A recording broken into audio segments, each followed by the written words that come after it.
Hi guys, welcome back to my channel, and I'm here with some boredom buster ideas for kids.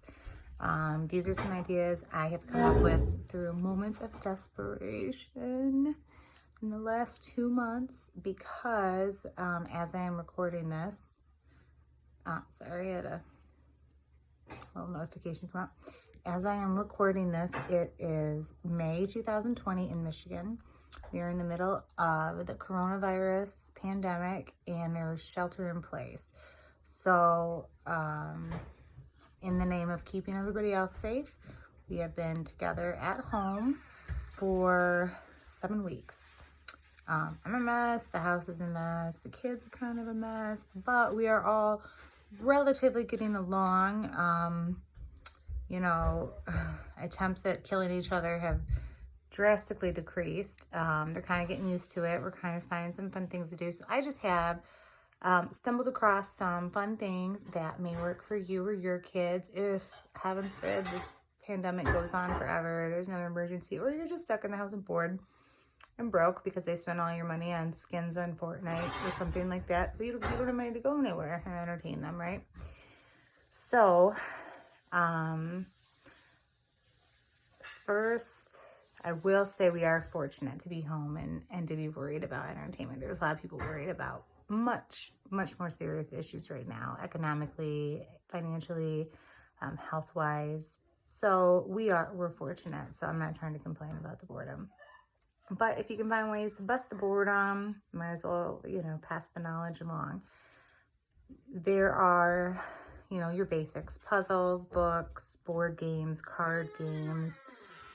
Your children will probably play together swimmingly for about 4 minutes until, somebody knocks the other person's puzzle piece over or somebody loses. Oh my gosh. It's a problem when someone loses.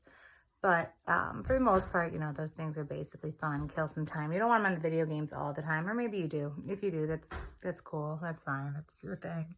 I'm just assuming you wouldn't be watching this video because you don't need ideas to entertain your kids if you're fine with letting them play video games all day because they will do it. Huh? Please don't mock how bad we are in your videos. I know we play a lot of video games, but we work out a lot too. I know my son has some input. I'm going to talk about all the things you've done besides play video games. Oh, I thought you were saying that all we did was play video games. Nope, I'm just saying in general. Oh. That's, if someone's not worried about entertaining their kids, they can just put them in front of video games. Yeah, or if they're fine with their kids playing video games. No judgment. So anyway, some unconventional fun things that we have done. And I should give you their ages and genders to see if it fits. I don't have toddlers, I don't have babies, and I don't have high schoolers. My kids are from 1st grade to 7th grade. I have 3 of them, 2 boys and a girl. And a lot of this is going to depend on their own individual interests. I know that. So maybe you could find something creative with their interests. So I'll let you know what some of the things we've done. My boys are very athletic. They're very into sports. They're very into training, as you may have heard him say. So we have found some really cool CrossFit type, no equipment needed videos on YouTube. They're very challenging, but they also come in time increments that you can work up to. So you can start anywhere you need and increase until you're at a level where you're challenged. A really good one to check out is Bully Juice. But if you just type in CrossFit or no equipment workout, that'll come up. What I like about Bully Juice is he sets a timer, and every minute he switches up his movement. So you'll do a minute of push-ups, minute of planks, minute of sit-ups, minute of jumping jacks, so on and so forth. And it counts down the minutes. The kids can watch the minute countdown until it's time to change the motion. And having the increments broken up like that, I think, is a good boredom buster. They're not going to just, and they know they have a goal to work towards. They know when it's going to be over and they're on to something else. And it really seems to help my kids.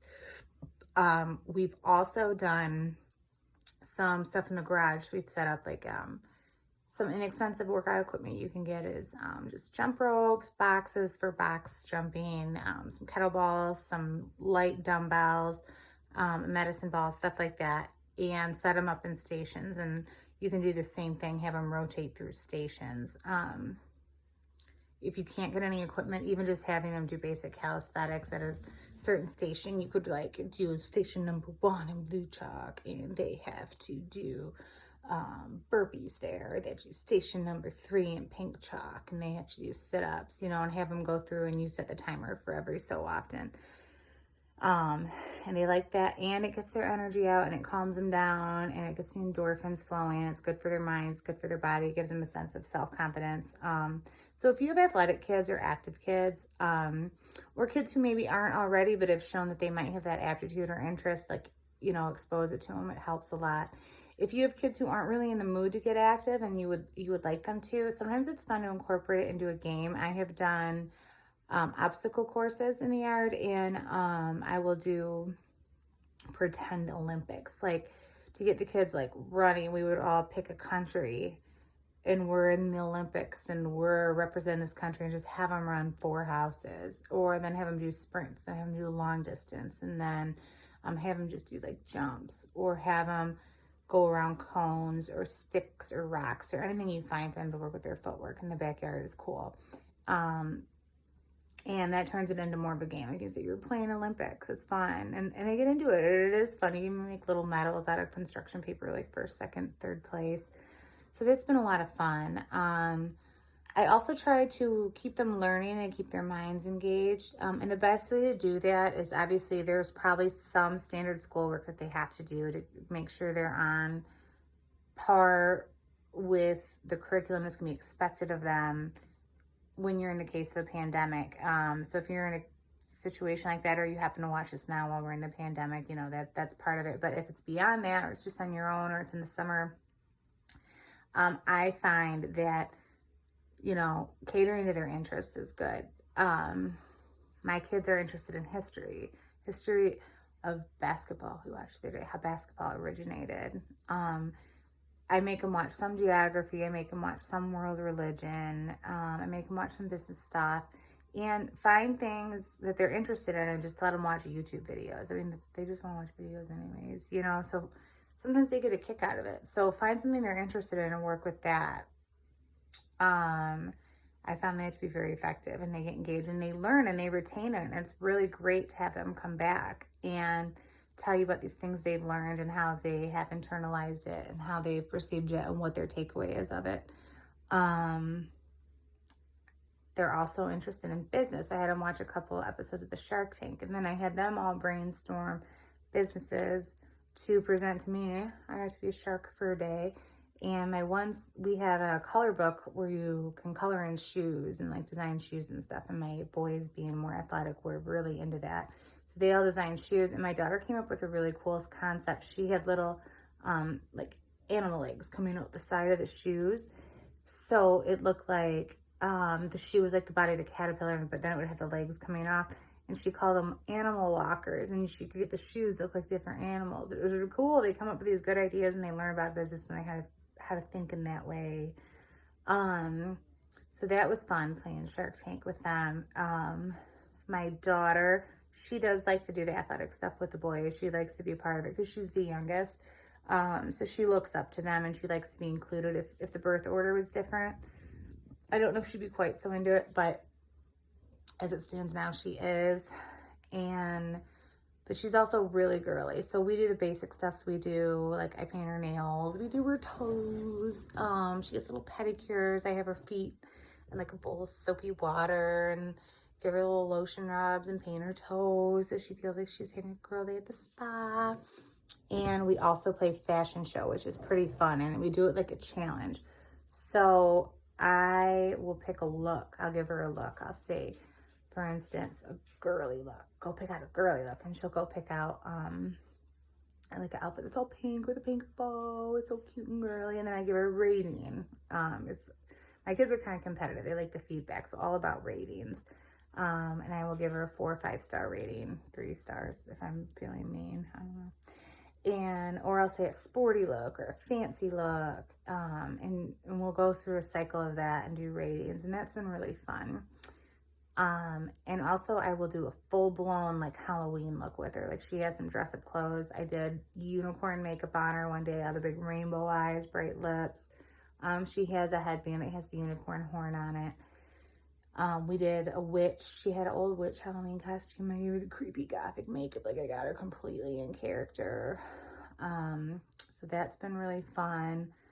And also I have them clean out their rooms, and we get stuff collected that we see is going to be for our eBay store. I actually haven't gotten it up and going yet, but it's kind of a funner way to look at things than just cleaning. The other thing is cleaning can be really overwhelming to kids sometimes if they make big messes. A big mess on my dining room table over there from all the school stuff. I mean, I think all kids make big messes. I hope they do. Maybe it's just my kids. I don't know. Maybe it was just me. I made messes when I was a kid. And those big messes can be pretty overwhelming. What I find is, and lists can look overwhelming too, even though it helps with the organization. Myself and at least two of my three kids, it might be all three of them. We haven't finished the diagnosis yet, but our ADHD and that type of stuff can get overwhelming for us. So sometimes I will tell the kids, instead of clean your room, get the trash out of your room, pick up 20 things in your room, okay? And the next day it'll be get all the dirty clothes in the hamper in your room, pick up 20 things in your room. And if you break it down to things like that and you do it little by little every day, I meet less resistance, I meet less frustration, and it eventually gets done. It never gets done perfectly. I mean, it never looks like magazine clean in there. It never looks like how it is when I actually get up there and do it, but it keeps it respectable, you know, and it's easier for them to work that way. The other thing is I find with chores, trying to get them to do something that maybe they don't want to do, is give them a choice. And if you really want them to do one thing, make the opposite choice of that one thing pretty bad. And they'll pick the one thing. When they have a sense of choice and control, they tend to respond better too.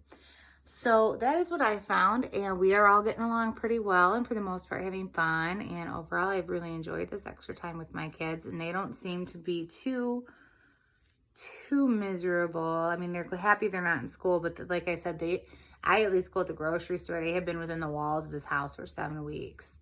Luckily, we've had some good weather, gotten outside a little bit, but it's been a lot of in here with me, and they seem pretty happy for the most part. And don't get me wrong, I'm not Martha Stewart. We're not doing these crafts and these fun games and all this stuff all the time. They do. We've been watching some shows. Parks and Rec is great. I don't know how I missed that the first time around. We all watched that. That was a great, fun family show. I mean, there's a little sex reference, but when that comes up, I just go la la la la la really loud, and it kind of goes over the little one's head anyways. But so we are binge watching shows. They are on video games every day for some point, but to break it up and to make sure they're having a more well-rounded experience, mind, body, they will just feel better and in turn act better.